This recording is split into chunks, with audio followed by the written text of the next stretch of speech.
used to get to zero budgeting every year. So when we take the 2008 budget, he says, I'm 14 billion over, but we always spend a little bit too much. That was 12 billion rand too much. So my deficit is almost perfect. I'm dead on the numbers. No problem there, 2 billion. Then moving forward into 2009, he says, oops, 21 billion over on state expenditure. Why? Because Thabo Mbeki had given the whole of Parliament an increase as a way to try and curry favor, but it didn't work. Okay. And then taxes were 14 billion short. So basically we got a 36 billion rand deficit last year. So that was looking at 1 to 2% of GDP. We weren't very fussed about that at all. That's easy stuff. Okay. But now watch how quickly it goes the other way. 36 billion last year. We go forward into 2010. Now we've got an undercollection of tax coupled with an over expenditure. We were budgeted to make a deficit of 111 billion rand yesterday. That's the target set a year ago. If you look at what we did, we doubled it. We went from 111 to an actual of a deficit of 196 billion. So you have gone from a perfect zero deficit 2 years ago to 36 billion last year to 196 billion rand this year. Now what we're saying is we're starting to get to double-digit deficit territory. And we saw what happened to Greece last week with their bonds and everything else. When they announced these type of numbers, then the whole thing got a little bit dangerous. Going forward into 2011, they are saying, we are asking the taxpayer for 57 billion rand extra. We are only going to spend an extra 62 billion. In total, we'll go for a deficit of another 201 billion rand. So you've gone 0 2 years ago, 36, 196, trying to stem it at 201. So when you hear about Prof Gordhan saying he stiffed it to his cabinet ministers, you're going to hold back. He's saying so far and no further. So that is where the prudent fiscal policy line comes in. So 201's a big number. What does it buy you? We see the bills for South Africa totting up, particularly on the child grant. Child grant, it's not a question of 215 rand per month. It's a question of the number of kids. We go from 8 million in 2008, 9.5 million at 240 on 2009.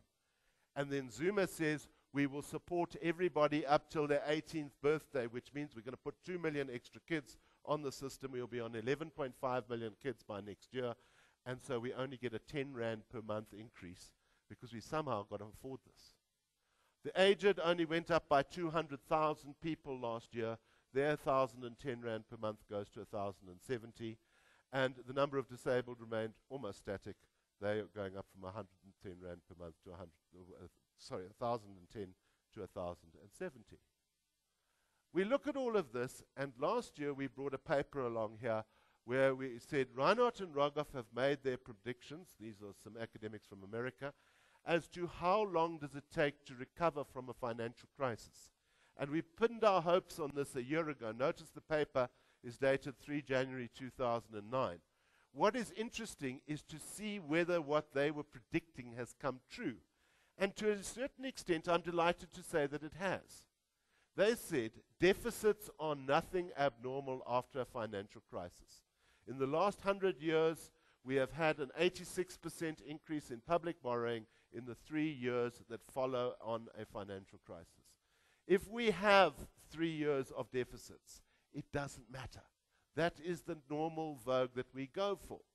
So when we look at it in South Africa, we see our ratio of government debt to GDP dropping from 50% in the bad old days to a record low of about 25%. That was when we were saving for bad times ahead. Now we go into deficits, and we are saying that by 2013, we will have increased our deficit back to 40% of GDP. We're back on that trend again. But so long as it's capped at some stage in the future, then that's all right. And I think that this is the point that's missing from yesterday. The problem with yesterday's budget is not that yesterday's budget's going to kill us. We can hold that. What our parliamentarians have got to know is it's got to get better by next year. Or we're going to have to say we're going to go above the 40% ratio of government debt to GDP, and that's when we're going to start experiencing problems with the rand again. So what else did Reinhardt and Rogoff say? They said it's going to take about 2 years for the GDP cycle to return, for people to start spending money again. Eventually, we're going to get bored of talking to our mates at a Bring and Bry, and we're going to go back to spending Saturdays at the mall. So what are they saying? There's the first recovery. The first positive block is there. There are those that say the global credit crunch, we'll just look back on it, and it will be a little blip when we look back in 5 years' time. I don't personally believe that, but at least we're on the right track. We've also got things like the FIFA World Cup to help us along the way to get back on our feet. 2 years ago, we put that picture up and we sort of said, we'll never finish the stadiums on time. They'll never do it. And basically in September last year, we suddenly get a different picture, not a spacecraft, but we've actually got the stadiums built well in time. And there's nobody who can deny it. We can't take it away from it. But to our surprise, on the 6th of June, it's going to happen. And that's going to be our economic stimulus package, all there actually going to happen. Will it be the great provider that the ANC seem to think it's going to be? I don't think so. It is a 50 billion rand economic stimulus package, which by fortune is happening dead at the right time. The tax collection freefall has turned. We had a better time of it in the VAT collections over Christmas. We don't know how it's going to go up to March, but certainly the disastrous position that was put in on the medium-term budget economic framework in October seems to have returned. That's not looking too bad. And then when we look at our equity cycles on the stock market, Reinhardt and Rogoff said 3.4 years to take you back there. And what do we see? Well, we see the markets fall out of the sky 2 years ago. It did a dead cat bounce for about 9 months. But then commodity prices came back. You couldn't stop China and India. They still want what we've got. Commodity prices came back. If you were in platinum, you went from 800 in November 2008 to 1600 today on dollars. But the big thing that you've got to watch out for is that good commodity prices do not always save the day when it comes to tax collections. Because if they're coupled with strong rands and cheap steel fabrication from China and India, we see not only is the platinum increase not so good in rand term, but the capex on the mines, etc., is at a very high level at the moment.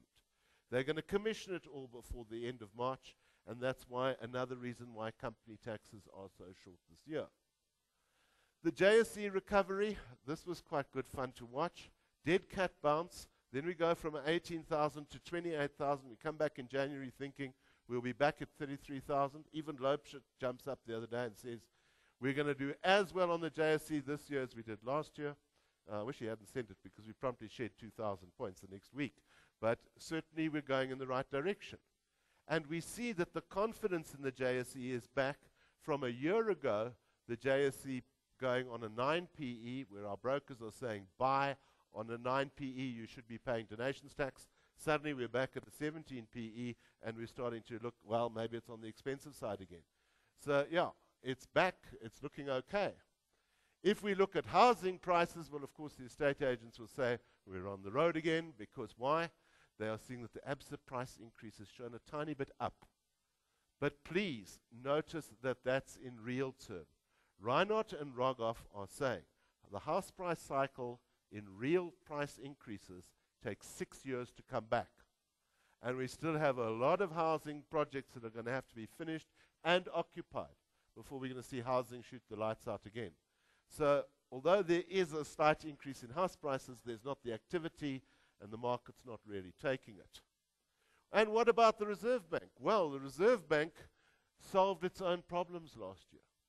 When Tito got a bit grumpy, it was because oil and consumer imports were stuffing up the current account.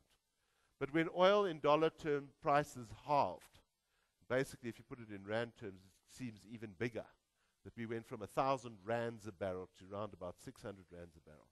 The strain on the current account lessened.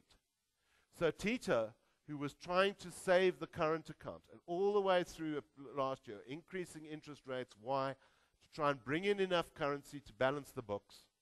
Suddenly, commodity prices up, imports of consumer goods and oil down. and bang, oh, the balance of payments currently